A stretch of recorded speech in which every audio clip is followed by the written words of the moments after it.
నేను జనరలీ నాకు నేను ఎక్కువ ప్రమోట్ చేసుకోక అంటే నన్ను నేను ఒకలాగా ఎక్కువ చెప్పుకొని నా గురించి అది ఇదని అంటారు, మంచోడిని అంటారు.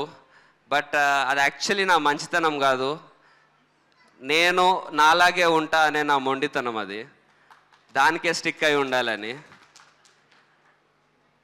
సక్సెస్ వచ్చిన ఇందులోనే, వెనకడుగు వేసిన ఈ రూట్లోనే, ఎంత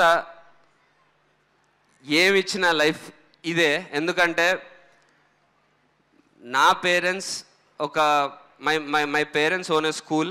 వాళ్ళొక స్కూల్ పెట్టి ఎంతోమంది పిల్లలకి చదువు చెప్పి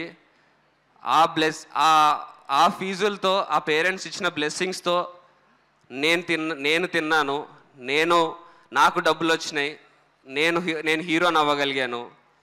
నేను కానీ మా అక్క కానీ అలానే ఆ బ్లెస్సింగ్స్తో ఉన్న డబ్బులతోనే పెరిగాము. ఇప్పుడు మా అక్క పిల్లలైనా సరే, మా బావ అక్కడ ఎంతోమంది చిన్నపిల్లలకి డాక్టర్ తను. సో ఆ బ్లెస్సింగ్స్తో మా అక్క పిల్లలు పెరుగుతారు. ఇప్పుడు నాకు పెళ్ళయింది, రేపొద్దున నాకు పిల్లలు ఉంటారు. వాళ్ళు కంపల్సరీ నేను నమ్ముకొని ఒక సొసైటీకి హెల్ప్ఫుల్ అయ్యే థింగ్, ఒక నిజాయితీగా పనిచేసిన థింగ్తోనే రేపొద్దున నాకు పిల్లలు ఉంటే నేను వాళ్ళకి ఫుడ్ పెట్టాలి.